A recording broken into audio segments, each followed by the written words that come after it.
The great happiness. बुद्धं शरणं गच्छामि। आता हे तुम्ही पहा, अशा प्रकारचे मोठमोठे भिक्खू निवास होते आणि हे आता तुम्हाला निर्माण करता आलं पाहिजे. जिथे कुठे भिक्खू निवासाचं निर्माण केल्या जाते आपल्या परिसरात, तिथे तुम्हाला सहकार्य करता आलं पाहिजे, तुमचं पुण्य झालं पाहिजे. नाही तर भंतीजीला हे काय करायचं आणि भंतीजीला ते काय करायचं, तर झाले तुम्ही मग अकुशल कर्मवाले. समजलं? याच्यावरून तुम्ही विचार करू शकता की त्या काळात किती चांगली व्यवस्था होती. आहे की नाही? VIP व्यवस्था. एवढा मोठा परिसर आहे बघा हा. सगळे झाडं, रंगी बेरंगी फुलं, फळं, पशु पक्षी या जेत राजकुमाराच्या उद्यानामध्ये राहायचे, त्यांचा वावर होता. हे जे जेत वन आहे, जेत राजकुमाराचं उद्यान, हे शहरापासून बाहेर होतं, म्हणून त्याची निवड केली. म्हणजे निवड का केली तर एक तर शहरापासून बाहेर होतं, नंबर 1. दुसरी गोष्ट, हे रमणीय होतं, निसर्गरम्य होतं.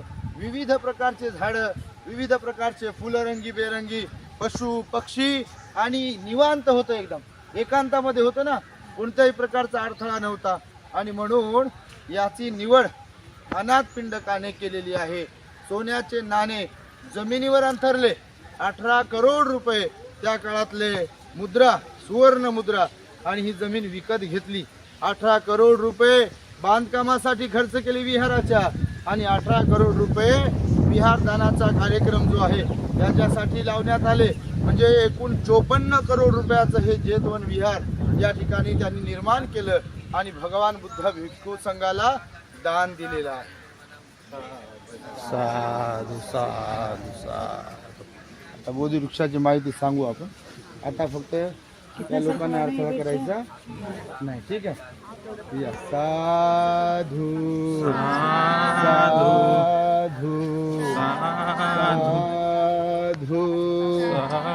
यस मूले निसिंहोव सबरी विजयंका पतो सब न्यूतं सत्था वंदे तं बोधिपादपं इमे ते महाबोधि लोकनाथेन पूजिता अहं बीते नमस्कामि बोधिराजा नमस्तुते बोधिराजा नमस्तुते बोधिराजा नमस्तुते नमो तस्स भगवतो अरहतो सम्मा सम्बुद्धस्स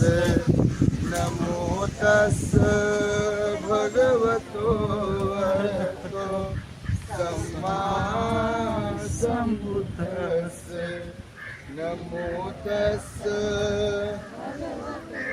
अरहतो सम्मा सम्बुद्धस्स नमो तस्स भगवतो अरहतो सम्मा सम्बुद्धस्स नमो तस्स भगवतो अरहतो सम्मा सम्बुद्धस्स. साधु साधु साधु साधु नमामि धम्मं नमामि धम्मं नमामि.